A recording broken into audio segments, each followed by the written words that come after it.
La maldición de la higuera. Este es uno de los episodios más desconcertantes que nosotros encontramos en los evangelios. Porque lo que se ve aquí a primera vista es una sobrereacción de Jesús contra una higuera que no tenía frutos fuera de temporada. Marcos dice explícitamente en el versículo 13 que no era tiempo de higos. Y sin embargo, Jesús parece estar tan molesto con esta higuera que la maldice para que nunca vuelva a tener frutos. De hecho, este es el único pasaje de los evangelios en donde vemos a Jesús haciendo un milagro que resulta en destrucción, no en restauración. Bertrand Russell, un famoso ateo del siglo XX, cita este incidente como un argumento en contra del cristianismo. Según él, aquí nos topamos con un Jesús que descarga su furia contra una planta inocente, manifestando una conducta que no es propia de un hombre justo y mucho menos de alguien que dice ser el Hijo de Dios. Otro escéptico dice que la maldición de la higuera por no tener fruto cuando no era tiempo de fruto es como patear a un perro porque no puede hablar inglés. Mis hermanos, ¿debemos ver esta reacción como un berrinche de parte de alguien que la Biblia dice que nunca pecó? ¿O hay algo más profundo aquí que tal vez algunas personas están pasando por alto? ¿Cómo conectamos al Jesús de Marcos capítulo 11 con ese otro Jesús manso, humilde, que mostró tanta compasión, tanta misericordia, tanta paciencia a lo largo de todo su ministerio? Mis hermanos, ¿por qué Jesús maldijo esta higuera? Y tal vez lo más relevante para nosotros hoy, ¿por qué el Espíritu Santo quiso que el evangelista Marcos incluyera este relato en su evangelio? ¿Por qué este pasaje es tan importante? Para poder entender lo que está sucediendo aquí, es necesario que nosotros veamos este texto a la luz de su contexto. La semana pasada o antes pasada estuvimos considerando en los versículos 1 al 11 de Marcos capítulo 11 la llegada de Jesús a Jerusalén, un evento que marcó el principio del fin del ministerio terrenal de nuestro Señor Jesucristo en el famoso Domingo de Ramos. 4 días más tarde, Jesús sería condenado a morir en una cruz en plena celebración de la fiesta de la Pascua. Así que muchas de las personas que aclamaron a Jesús cuando entró en Jerusalén ese Domingo de Ramos, echando palmas en el camino y los mantos y gritando: Hosana, bendito el que viene en el nombre del Señor. Mis hermanos, esa misma semana iban a pedir a gritos que Jesús fuera crucificado, y el Señor sabía eso. Él sabía que todas esas exclamaciones de alabanza y todo ese fervor religioso no concordaba con la realidad de sus corazones. De hecho, Lucas nos dice en el relato paralelo que en ese momento Jesús lloró sobre Jerusalén. Jesús lloró por la religión vacía y ritualista de su pueblo, por la incredulidad de toda esta gente que, a pesar de todas las aclamaciones que hacían a favor de Jesús, tenían un corazón endurecido. Él lloró por las terribles consecuencias que vendrían sobre Israel por causa de haber despreciado y rechazado a su rey. Y es en ese estado de ánimo que el Señor se retira de Jerusalén ese día para pasar la noche en Betania con sus discípulos. Pero el lunes en la mañana regresan a Jerusalén. Y es entonces cuando ocurre este extraño encuentro con la higuera. Vean una vez más el versículo 12. Al día siguiente, es decir, el lunes en la mañana, cuando salieron de Betania, Jesús tuvo hambre. Era un hombre, era Dios y era hombre. Y viendo de lejos una higuera con hojas, fue a ver si quizá pudiera hallar algo en ella. Pero cuando llegó, no encontró más que hojas, porque no era tiempo de higos. Los árboles de higuera eran muy comunes, eran muy apreciados en la nación de Israel. Sus higos más grandes y maduros se recogen en los meses de agosto y octubre, pero este incidente está ocurriendo durante la fiesta de la Pascua. Así que estamos en el mes de abril. De ahí el comentario de Marcos en el versículo 13 de que no era tiempo de higos. Sin embargo, es importante saber que para finales de marzo, al inicio de la primavera, algunas clases de higueras producen unas brevas comestibles que salen juntamente con las hojas y que los árabes llaman tax. Cuando una higuera tenía muchas hojas en esa época del año, pero no tenía ninguna de esas brevas, era un indicativo seguro de que esa planta iba a ser estéril durante todo el año. Algo no anda bien cuando una higuera está llena de hojas en la primavera, pero no tiene fruto. Eso es un claro indicativo de que la planta está enferma o de que tal vez se está secando por dentro, aunque por fuera parezca que todo está bien. Y eso fue lo que sucedió con esta higuera. Estaba llena de hojas, pero no tenía ningún fruto, dice Marcos. En otras palabras, este árbol prometía mucho, pero en realidad no tenía nada que ofrecer. La fachada se veía muy bien, estaba llena de hojas, pero era completamente estéril. Y Jesús decide convertir esta higuera en una especie de parábola visual, como una imagen profética de lo que iba a suceder con la nación de Israel, algo que era muy usual entre los profetas del Antiguo Testamento. Ellos usaban objetos visuales para transmitir sus enseñanzas proféticas. De manera, mis hermanos, que el Señor está usando la higuera en una forma simbólica para referirse a la nación de Israel, porque esta era una figura que los judíos conocían muy bien.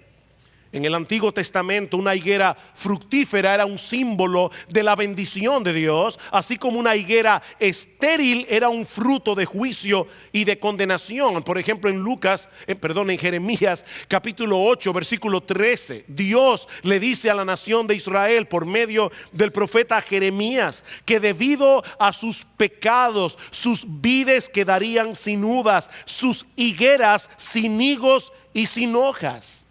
Y el Señor Jesucristo usó esta misma figura en una de sus parábolas para hablar de la futura condenación de Israel. En Lucas capítulo 13, versículos 6 al 9, dice: tenía un hombre una higuera plantada en su viña y vino a buscar fruto en ella y no la halló. ¿Ven la similitud en estos dos pasajes? Y dijo al viñador: he aquí hace 3 años, ¿cuánto tiempo duró el ministerio del Señor? He aquí hace 3 años que vengo a buscar fruto en la higuera y no la hallo. Córtala, ¿para qué inutiliza también la tierra? Él entonces respondiendo le dijo: Señor, déjala todavía este año hasta que yo cabe alrededor de ella y la abone, y si diere fruto, bien, y si no, la cortarás después. Lo que el Señor está profetizando en este incidente en Marcos capítulo 11 es que había llegado el tiempo de cortar la higuera. Israel había pasado el límite de la paciencia de Dios. Dice en el versículo 20 que la higuera que Jesús maldijo ese día se secó desde la raíz, y lo mismo iba a suceder con la nación de Israel por causa de su pecado, por causa de su religiosidad vacía, ritualista, meramente ceremonial.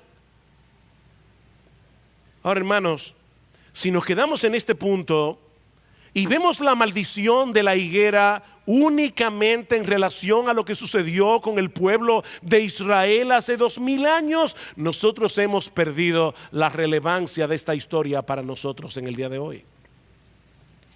Cuando Juan el Bautista decía en su predicación en Mateo capítulo 3, recuerdan que el hacha ya está puesta a la raíz de los árboles y que todo árbol que no tiene buen fruto será cortado y será echado en el fuego. Él no se refería únicamente a los judíos.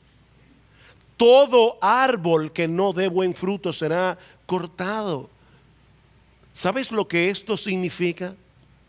que todo aquel que profesa ser creyente, pero no está dando los frutos que evidencian una verdadera conversión, está en peligro de terminar en el infierno, independientemente de la iglesia a la que pertenezca, independientemente de la cantidad de ministerios y de actividades en lo que tú estés envuelto durante el resto de la semana. Estás en peligro de terminar en el infierno. En Mateo capítulo 7, versículo 21, hay uno de los pasajes más duros que nosotros encontramos en el Evangelio. No todo el que me dice Señor, Señor, entrará en el reino de los cielos, sino el que hace la voluntad de mi Padre que está en los cielos. En aquel día, en el día del juicio, muchos me dirán, pero Señor, Señor, ¿no profetizamos en tu nombre? Y en tu nombre echamos fuera demonios, y en tu nombre hicimos muchos milagros. Y entonces les declararé, yo nunca os conocí. ¿Oyeron eso? Personas que estaban profetizando, personas que estaban echando fuera demonios, personas que estaban haciendo muchos milagros, y Jesús dice que en el día del juicio Él les dirá, yo nunca os conocí, ustedes nunca fueron míos, ni cuando estaban echando fuera demonios, ni cuando estaban profetizando, ni cuando estaban haciendo milagros. Yo nunca os conocí, apartaos de mí, hacedores de maldad. El Señor insistió en este asunto más de una vez durante su ministerio, porque mis amados, mis amadísimos hermanos de IBCJ, es un peligro muy real para los que profesan ser creyentes, pero que no viven como si lo fueran, que terminen en el infierno. El árbol se conoce por el fruto, dice el Señor en Mateo 12:32, no por las hojas, no por el follaje, no por lo bien que se ve por fuera. El árbol se conoce por el fruto. Esta higuera se veía muy bien a la distancia, pero estaba podrida por dentro. Y Jesús la maldijo. Mi amigo, aquí no estamos hablando de una persona que dice ser atea. Aquí no estamos hablando de una persona que vive una vida abiertamente inmoral. No. La nación de Israel profesaba creer en Jehová. Ellos profesaban creer en el Dios vivo y verdadero. Ellos profesaban tener la palabra de Dios en alta estima. Pero este pasaje nos enseña que Israel tenía un problema en la raíz. Tenía un problema en la raíz que no le permitía producir los frutos que se esperaban de ella. ¿Cuál era el problema? Eso nos lleva a la segunda escena de este relato, la purificación del templo. La purificación del templo, versículo 15. Llegaron a Jerusalén, y entrando Jesús en el templo, comenzó a echar fuera a los que vendían y compraban en el templo, volcó las mesas de los cambistas y los asientos de los que vendían las palomas. Y versículo 16 es el único, Marcos es el único que narra este incidente. Dice, y no permitía que nadie transportara objeto alguno a través del templo. Jesús se puso allí y no permitió durante quién sabe cuántas horas que usaran el templo como un atajo. Ahora, hermanos, es muy difícil para nosotros en el día de hoy entender lo que este lugar significaba para un judío en los días del Señor. Pero el templo en Jerusalén era el eje alrededor del cual giraba toda la vida nacional, toda la vida religiosa de la nación. Este edificio simbolizaba la presencia de Dios en medio de ellos. Era lo que le daba al judío un sentido de pertenencia, de identidad. El templo era el lugar donde ellos podían encontrarse con Dios, donde ellos se reconciliaban con Él a través de los sacrificios que fueron ordenados en la ley de Moisés. Todo ese sistema sacrificial del Antiguo Testamento estaba diseñado para hacerle ver al pueblo de Dios que Él no toma el pecado a la ligera, que no hay reconciliación a menos que muera un inocente. La paga del pecado es la muerte, dice Pablo en Romanos capítulo 6, versículo 23. De manera que la existencia misma del templo era un recordatorio de que nosotros no podemos acercarnos a Dios a menos que alguien pague por nosotros las cuentas que tenemos pendientes con su justicia perfecta por causa de nuestros pecados.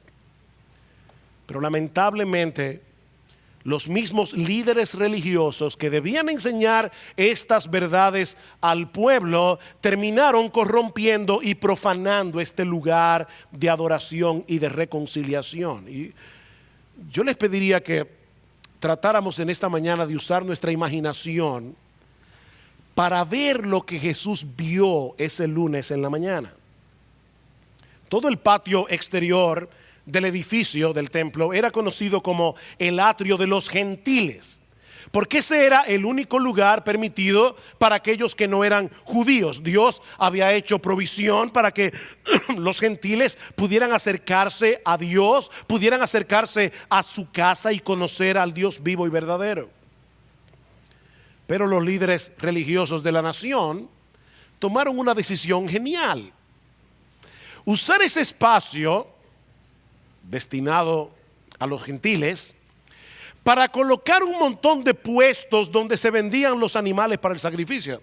Ahora, recuerden, hermanos, que esa semana se celebraba la fiesta de la Pascua.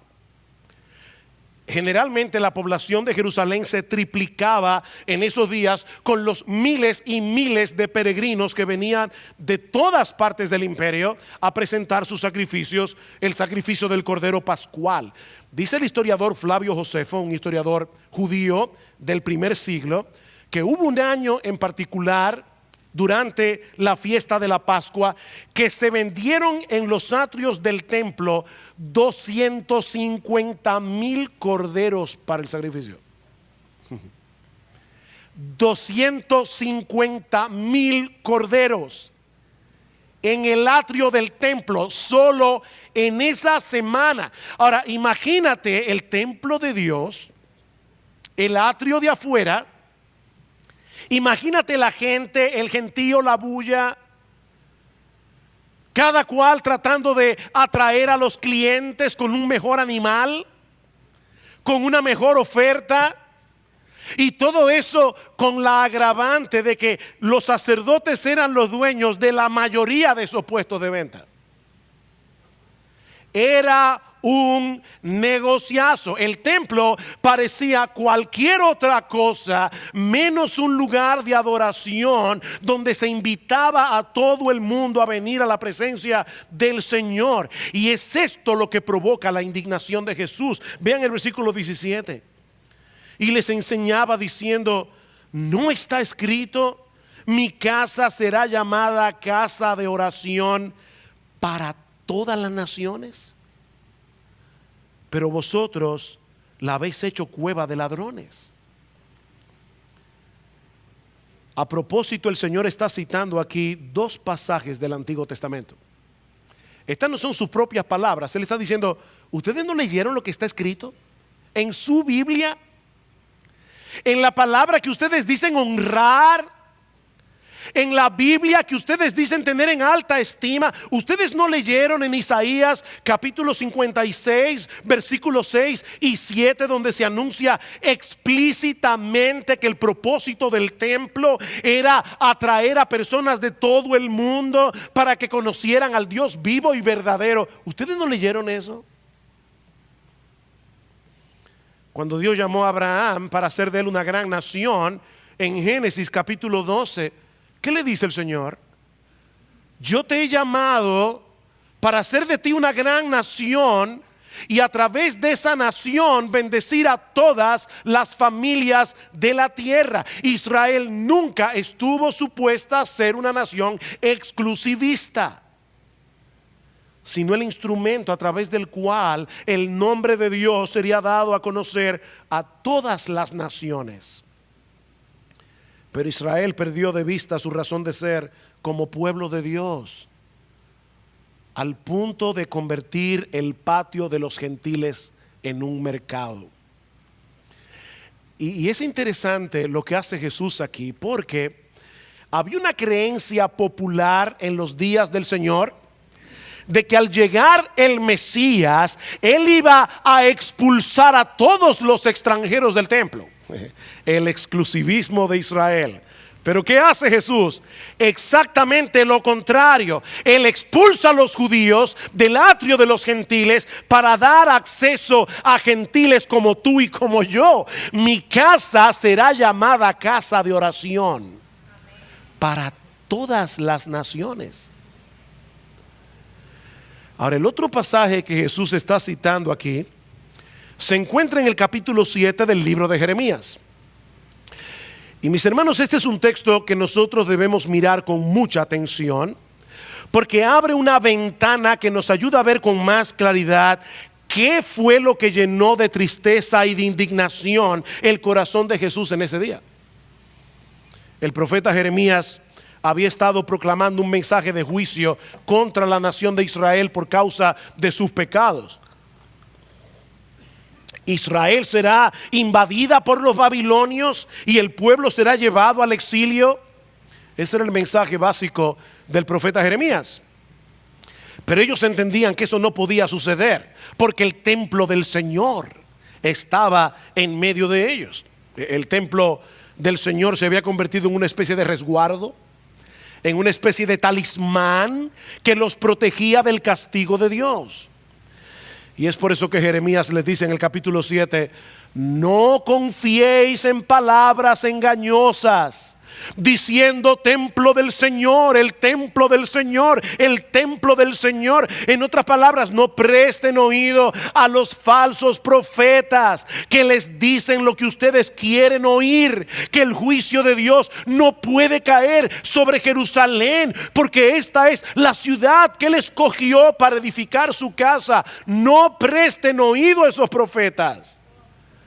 He aquí vosotros confiáis en palabras engañosas que no aprovechan para robar, matar, cometer adulterio, jurar falsamente, ofrecer sacrificios a Baal y andar en pos de otros dioses que no habíais conocido.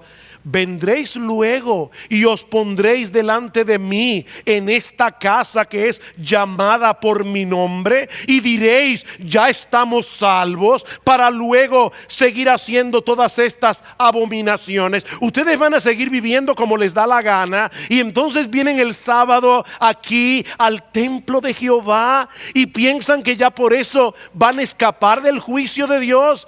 Y ahora es que Jeremías pregunta, ¿se ha convertido esta casa que es llamada por mi nombre en cueva de ladrones delante de vuestros ojos? ¿Qué es lo que Jeremías está diciendo aquí?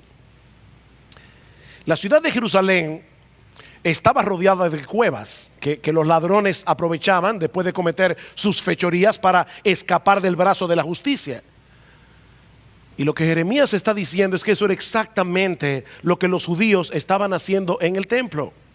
Y es lo que Jesús está diciendo a los judíos de su época. Ustedes se están escudando detrás de sus rituales, se están escudando detrás de sus ceremonias para protegerse del castigo de Dios y seguir viviendo como les diera la gana. Habían convertido el templo en una cueva de ladrones. Y eso nos lleva de vuelta, mis hermanos, a la maldición de la higuera. Israel era como un árbol frondoso, era un árbol lleno de hojas. Ahí estaba el templo durante la Pascua, lleno de peregrinos, llevando sus sacrificios al altar. Todo parecía estar bien, pero la realidad es que no estaban produciendo ningún fruto para Dios. Era una mera fachada de religiosidad, pero sin fruto. Si la Biblia enseña que la salvación es por gracia, es por medio de la fe, no es por obras para que nadie se gloríe, dice Pablo en Efesios 2.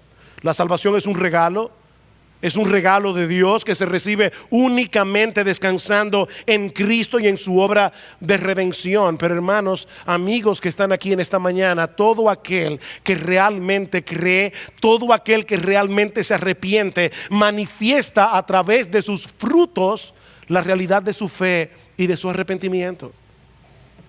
Estos hombres, estas mujeres se estaban escondiendo detrás de sus actividades religiosas para calmar sus conciencias.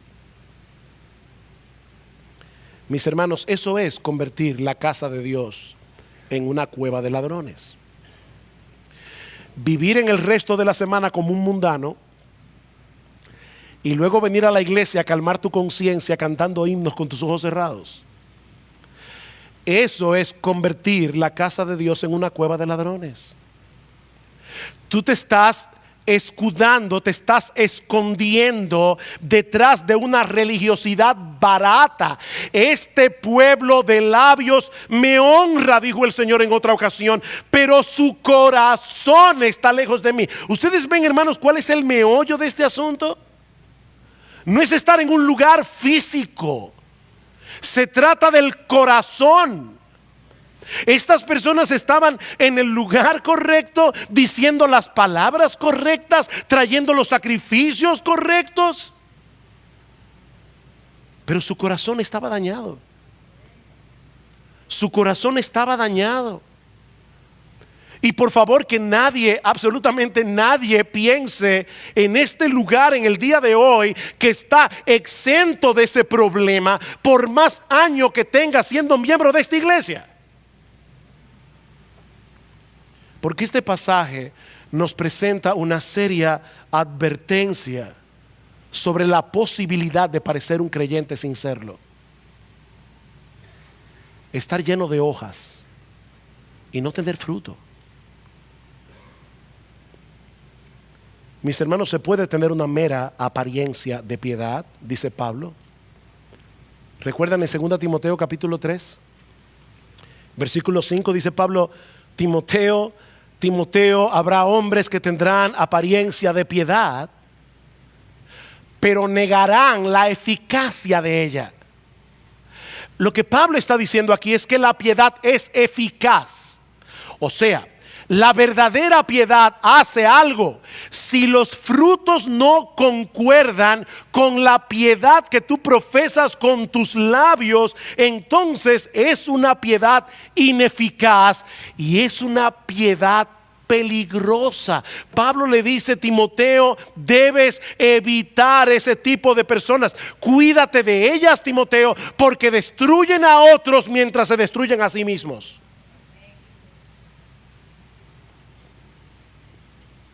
Es terrible irse al infierno, ¿verdad? Desde la sombra de un púlpito. Es terrible irse al infierno desde la sombra de un púlpito.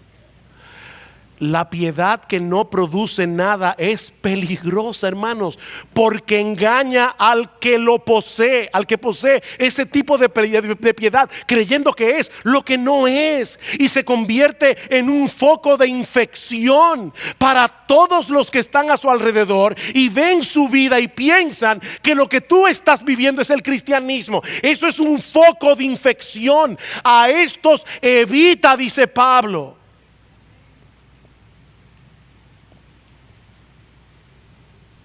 Pastor, ¿y cómo yo puedo saber si la piedad que yo profeso es una piedad eficaz? O para usar el lenguaje de este pasaje, ¿cómo puedo darme cuenta si yo soy una higuera que solo tiene la apariencia de estar bien? Bueno, todo comienza con el arrepentimiento y la fe. Todo comienza con el arrepentimiento y la fe. Esa es la puerta de entrada para conocer a Cristo, ¿verdad? Porque nadie puede buscar un Salvador si no cree que tiene la necesidad de ser salvado. Déjame hacerte una pregunta. Déjame ayudarte en esta mañana. ¿Alguna vez tú te has visto a ti mismo como un pecador que merece justamente el infierno por causa de tus pecados? Porque si no es así, tú no eres cristiano. Recuerden lo que decíamos la semana pasada: la iglesia es la única institución del mundo que tiene como requisito para ser miembro de ella que hay que ser pecador. Si tú no crees que eres pecador, tú no eres cristiano. Oh sí, pastor, yo lo sé, yo sé que yo merezco el infierno. Muy bien. Ahora déjame hacerte otra pregunta. ¿Tú te has arrepentido de tus pecados? ¿Tú has venido delante de Dios reconociendo tus pecados como pecado? No como faltas, no como errores, no como debilidades, como pecados, como transgresiones de la ley de Dios, y le has pedido a Dios que te perdone de ellos y que desarraigue esos pecados de tu corazón. O déjame hacerte una pregunta más crucial. ¿Tú vives una vida de arrepentimiento? Tú vives una vida de arrepentimiento. Nota que yo no te estoy preguntando si ya llegaste a ser perfecto y ya no pecas, porque eso nunca va a suceder de este lado del cielo. Ahora, tú estás luchando contra las tendencias pecaminosas de tu corazón cuando tú percibes la idolatría obrando en tu alma, cuando tú percibes, por ejemplo, el materialismo que es tan obvio en estos días de Navidad. ¿Qué tú haces con tu pecado? ¿Tú vives una vida de arrepentimiento? Tú estás luchando contra la tendencia pecaminosa de tu corazón. Tú tomas en serio tus pecados cuando los cometes. Te causan vergüenza en la presencia de Dios y un deseo de ser librado de una vez por todas de la presencia del pecado en tu vida. Tú vives una vida de arrepentimiento. Tú aceptas con humildad que otros te reprendan. O tú eres de los que viven a la defensiva, autojustificando todo lo que tú haces. Todo el tiempo. Uno de los frutos más sintomáticos del arrepentimiento es que desconfías de ti mismo. Porque tú sabes que tú eres pecador. Una persona que vive una vida de arrepentimiento desconfía de su propio juicio. Tú desconfías de ti, sabiendo que tienes un enemigo adentro de tu corazón. ¿Es ese fruto palpable en tu vida? ¿Eres una persona enseñable, abierta al consejo? ¿O tú te has dedicado a crear tu propia versión del cristianismo para que se ajuste con tus gustos y preferencias personales?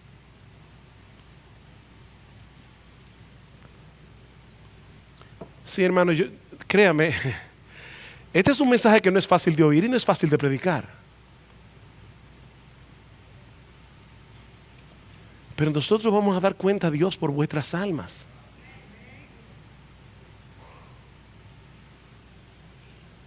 ¿Y qué de la fe? Dijimos arrepentimiento y fe. ¿Qué de la fe? ¿Tú has puesto toda tu confianza únicamente en Cristo para el perdón de tus pecados? Oh sí, pastor, yo hace varios años que yo soy miembro de IBCJ. Qué bueno. Pero tú sigues confiando en Cristo como al principio. No solo para tu salvación, sino también para tu santificación. En otras palabras, tú puedes ver en tu vida un sincero deseo de obedecer a Cristo, no perfectamente, pero sí sinceramente. Y no porque quieres ganar aceptación delante de Dios, sino movido por el gozo y la gratitud de saber que ya fuiste aceptado. Y porque reconoces que Él es infinitamente más sabio que tú. ¿Eres tú de los que puedes decir al Señor en oración: Señor, yo sé que tú eres infinitamente más sabio que yo y por eso amo tu palabra y deseo obedecerla? Porque eso es parte de la confianza, eso es parte de la fe del creyente en Cristo. El que me ama, mi palabra guardará y mi Padre le amará y vendremos a Él y haremos morada con Él. El que no me ama, no guarda mis palabras, no le importan mis palabras. Mi hermano, mi amigo, tú amas la palabra de Dios. Tú amas la palabra de Dios. Tú amas este lugar donde la palabra de Dios es predicada domingo tras domingo, porque los judíos iban al templo cada semana, pero no para encontrarse con Dios, no para escuchar su palabra, era para calmar sus conciencias. Ellos habían convertido el templo en una cueva de ladrones. Tú vienes a la iglesia con la expectativa de encontrarte con Dios y con su pueblo y cantar juntos sus alabanzas y escuchar la predicación de su bendita palabra. ¿Tú anhelas eso? ¿O tú faltas a la iglesia por cualquier quitamettapaja?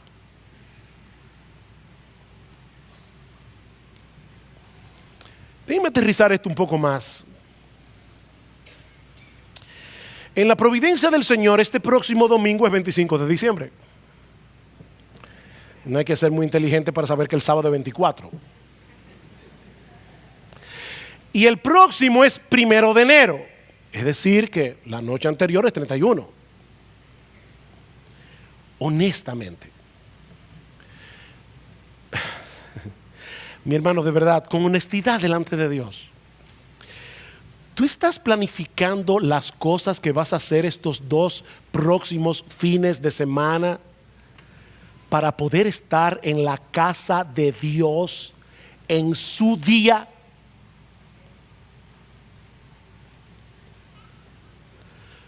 ¿O ya estás considerando la posibilidad de no venir? Porque en el fondo es más importante para ti lo que se hace el 24 y lo que se hace el 31.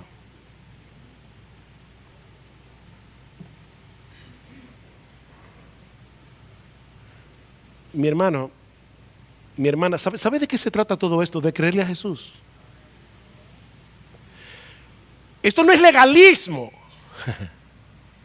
No, esto es creerle a Jesús que Él vino a darnos vida y vida en abundancia, porque esa es la vida que se vive en santidad y en obediencia a la voluntad de Dios. No a los impulsos de tu engañoso y pecaminoso corazón. Y obviamente ni hablar de celebrar estas fiestas como las celebran los paganos que no conocen a Dios. Ni de eso voy a hablar.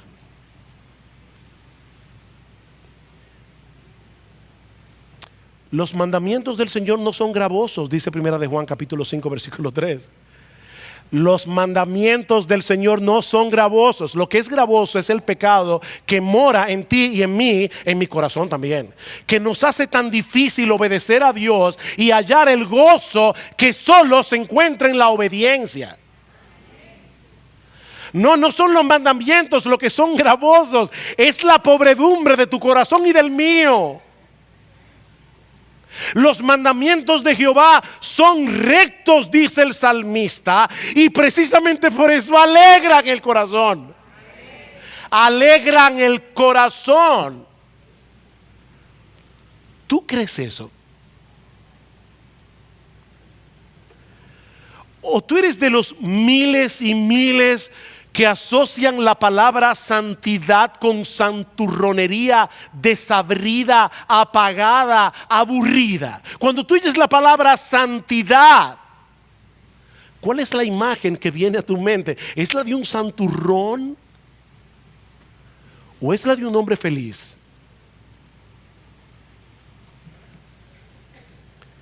Pero ahora viene la pregunta más crucial de todas. ¿Es perceptible para las personas que te rodean que con el paso del tiempo te pareces cada vez menos a ti y cada vez más a Jesús? Es perceptible a las personas que te conocen y te rodean que cada año tú te pareces menos a ti y cada vez te pareces más a Él. El fruto del Espíritu es amor, gozo, paz, paciencia, benignidad, bondad, fe, mansedumbre, templanza, dominio propio. ¿Sabes lo que es eso? Ese es un cuadro de Jesús. Que el Espíritu Santo va formando en el corazón de aquellos que creen. Sí, yo sé que todos tenemos una lucha con el orgullo y con el egoísmo. Esta semana en nuestro grupo pequeño estábamos hablando de ese tema y decíamos, wow, ¿quién está libre de esto? Nadie está libre de esto. Todos tenemos una lucha con el orgullo, con el egoísmo. Todos tenemos, incluyendo a este que está aquí predicando, todos tenemos la tendencia a la idolatría, a encontrar en otras cosas fuera de Dios nuestra satisfacción y nuestra alegría. Y todo eso es contrario al carácter de Cristo. Pero tú estás luchando contra eso. Tú estás tratando de identificar dónde el egoísmo, el orgullo, la idolatría se está manifestando en tu corazón y estás luchando contra todas esas características de tu viejo yo, todo eso que te hace parecerte más a ti y menos a Él.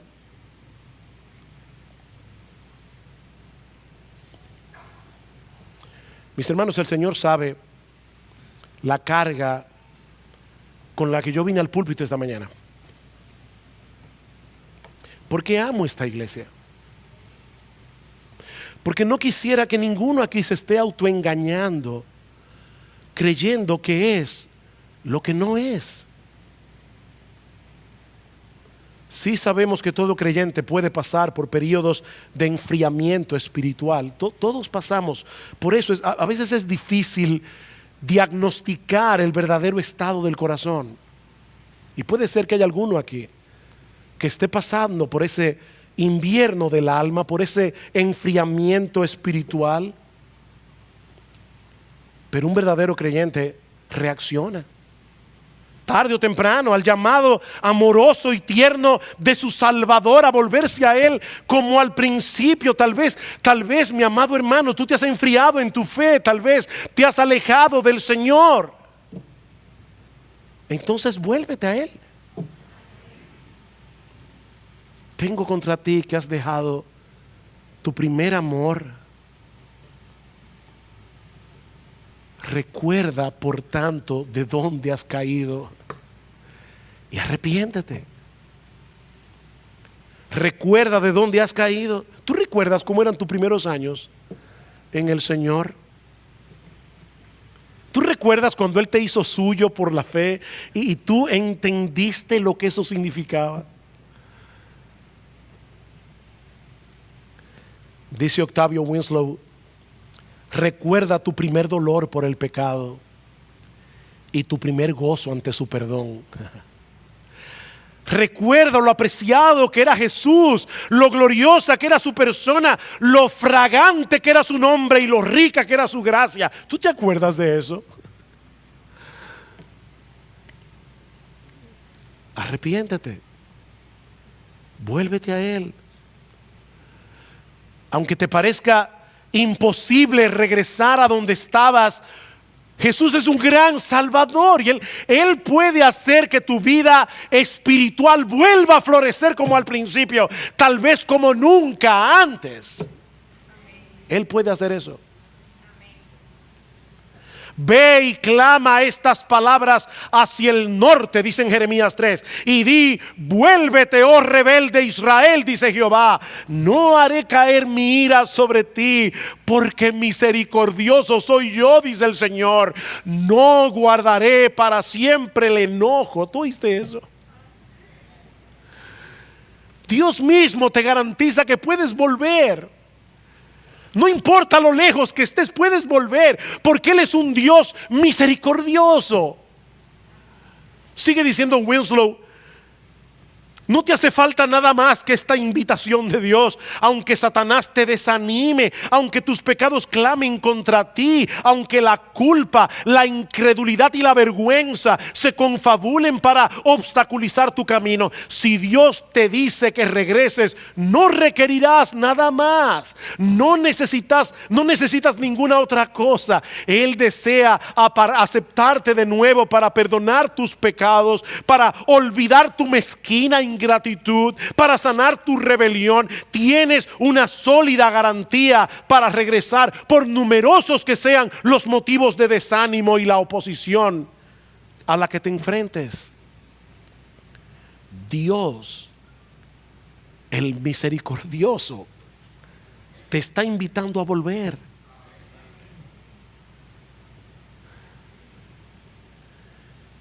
Examina, mi hermano, el estado de tu corazón. Examina el estado de tu corazón. Y al hacerlo, no dejes a un lado el evangelio. No dejes a un lado el evangelio, porque independientemente del estado en que se encuentre tu alma delante de Dios, la salvación sigue siendo solo por gracia, solo por Cristo y solo por medio de la fe. ¿Saben cuál es la parte más irónica de esta historia en Marcos 11 y la más extraordinaria? ¿Cuándo ocurrió la maldición de la higuera? El lunes en la mañana. El Señor fue arrestado el jueves en la noche. Fue juzgado apresuradamente en la madrugada del viernes y crucificado en la mañana durante la fiesta de la Pascua. Así que, sin darse cuenta, los líderes religiosos de la nación contribuyeron al cumplimiento del plan redentor de Dios a través de la muerte de nuestro Señor Jesucristo. Ese plan simbolizado en todos esos corderos que por siglos habían sido sacrificados en el altar. Y de esa manera, al matar a Jesús, se puso punto final a todo el sistema sacrificial del Antiguo Testamento, porque con una sola ofrenda Él hizo perfectos para siempre a los santificados. En otras palabras, mis hermanos, al matar a Cristo, estos hombres apresuraron la muerte de la higuera. Pero allí se abrió un manantial de perdón que sigue abierto hasta el día de hoy. Me encantó como lo ha dicho alguien: el perdón pleno y gratuito está escrito en cada gota de sangre que brotó del Calvario. El perdón pleno y gratuito está escrito indeleble en cada gota de sangre que Jesús derramó en la cruz. Mi amigo, no son rituales en un templo lo que necesitas para ser salvo. Es confiar únicamente en el sacrificio perfecto que nuestro Señor Jesucristo llevó a cabo en la cruz del Calvario, muriendo en lugar de pecadores, como tú y como yo, para que todo aquel que en Él cree no se pierda, mas tenga vida eterna. Y no hay términos medios aquí. Mi amigo, no hay términos medios aquí. Miren lo que sigue diciendo Marcos en el versículo 18. Los principales sacerdotes y los escribas oyeron esto y buscaban cómo destruirle, porque le tenían miedo, pues toda la multitud estaba admirada de su enseñanza. Increíble.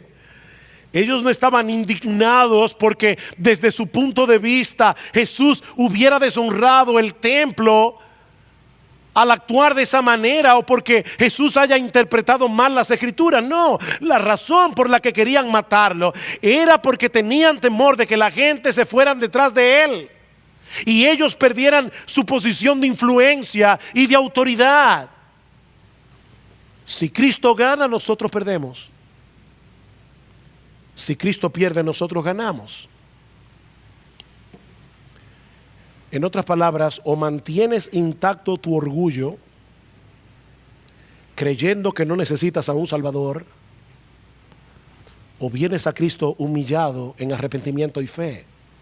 No hay otra opción. No hay otra opción. ¿Tú estás a favor de Cristo o en contra de Cristo? Mi amigo, ¿en qué descansa tu esperanza para cuando te toque partir de este mundo? ¿En tu decencia? ¿En tu religiosidad? ¿En todos los años que tienes siendo miembro de esta iglesia? ¿O en la persona y la obra de nuestro bendito Señor y Salvador Jesucristo, al cual has abrazado en una vida de arrepentimiento y fe? En ningún otro hay salvación fuera de Jesús, porque no hay otro nombre bajo el cielo dado a los hombres en el cual podamos ser salvos. Oh, que el Señor bendiga abundantemente su palabra hoy, de tal manera que muchos vengan a refugiarse en la gracia de Dios en Cristo para obtener gratuitamente el perdón de todos sus pecados y el don de la vida eterna.